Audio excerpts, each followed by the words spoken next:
So oil changes are fairly routine, but I've got a Mini Cooper here, and those can be a little bit special in theirs. So I'm just going to take you through the steps of how to do a Mini Cooper oil change. So on Mini Coopers, they're made in Europe, and that means, of course, they drive on the wrong side of the road all the time. So the hood release on a Mini Cooper is in a weird spot. It's actually on the passenger side instead of the driver's side, like what you'd have for an American-made car. So I'm going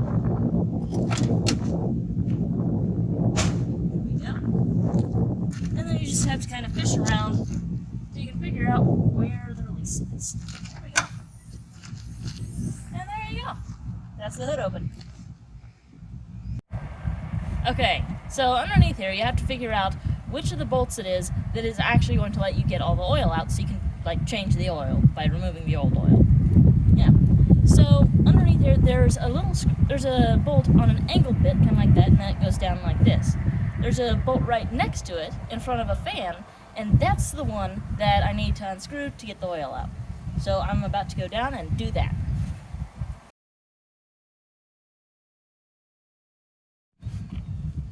Alright, so I've got this on here right now. I've got the socket on here, and I'm just going to crack it a little bit, but I'm not going to open it all the way because I don't have my oil pan and I don't want to be the oil pan.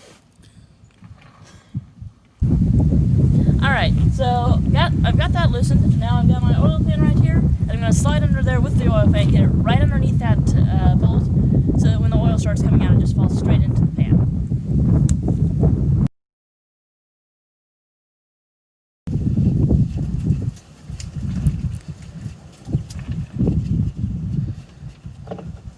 There we go. That's oil. Yeah. So much. Okay, so now I'm going to remove the engine oil cap. That's just to make sure that all of the oil actually comes out of the bottom and we don't have any old oil parts left behind. So, okay, this is not taking this. That's exciting. So there we go, there's the engine oil cap. I'm just going to set that here for now. Wait till it's finished draining, and then I'll put it back on after a bit more oil. Yeah. Alright, so this is a somewhat standard oil filter. This is not a Mini Cooper's one, but a lot of other American-made cars will have this kind of an oil filter. This is a Mini Cooper's. You can see it's just paper, and it's got this little ring thing on it. It's going to be really annoying later, as you'll probably see. Alright, so now I'm going to switch out the engine oil filter. So on a Mini Cooper, it's in a really kind of odd and really hard to reach spot. So it's right down in here, which you definitely can't see right now, but trust me, it's in there. And so what I'm going to do is I'm basically going to take out the old filter and put in the new one. But that's going to require a few tricks that we should do along the way.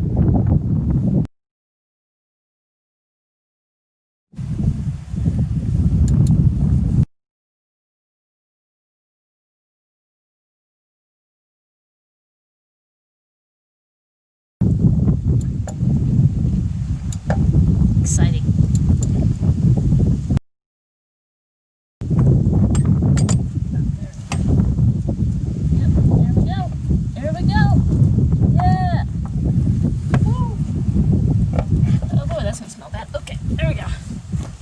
The filter, the old one. Yes. So yeah, got it out. Now it's time to switch it out with a new one. So yeah. Alright, so that rubber band I was talking about earlier that's going to be annoying, that was right around here. And I'm keeping the old one just in case, because before I've had it where I try to put the new one on, and it snaps when I'm trying to put it back into the car. So I keep the old one until I'm quite certain that I've actually got the new one on exactly right and it's fully installed. So yeah. Alright, so I've got the new rubber band here, and as you can see, the old filter is gone. So what I'm going to do, just so it's a good seal and I can actually get it down over here, is I'm going to get all of this oil that's currently covering my fingers onto it, and then I'm going to put it on the ring here. So there we go, and then I just snap this over here, which is going to take a second of trying, so sorry guys, this is going to be boring. There we go, and it's just slid on there. It's nice and oily, so that we should get a really good seal. There you go. I can just put this in, the filter itself, and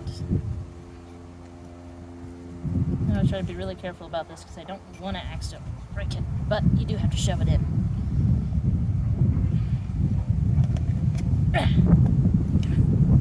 Oh, now my hair's oily too. Okay, so that's in, I think.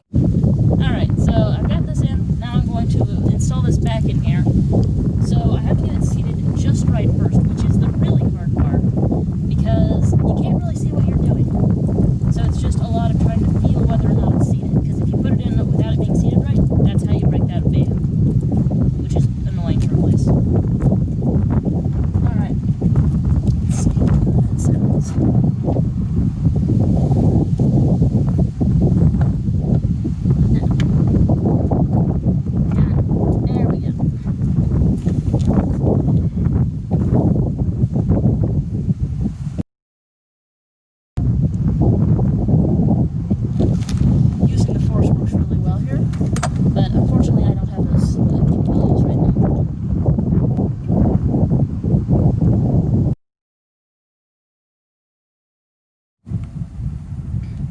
Alright, so I've got the engine filter, oil filter, I got the oil filter installed, and now I just have to go reinstall this, which if you recall is what I took out originally to let all the engine oil out and the underside of the car. So I'm just checking to make sure that there's no dust or gravel or anything else on here, because this is going directly into the engine, and of course that would be bad if you had foreign objects in the engine.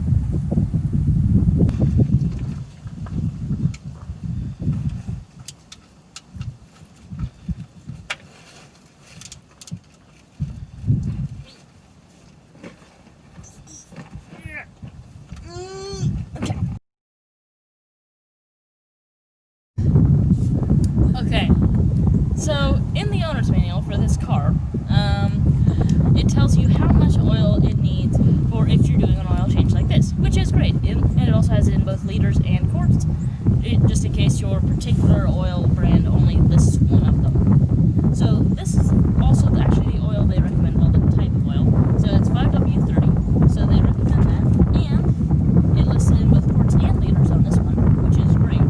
So I need 4.8 quarts, which I think it was 4.5 liters. I don't recall exactly on that, but I'm going to be doing it in quarts because I can. So I'm just going to be opening this, pouring it in there until I get, well, 4.8 in there.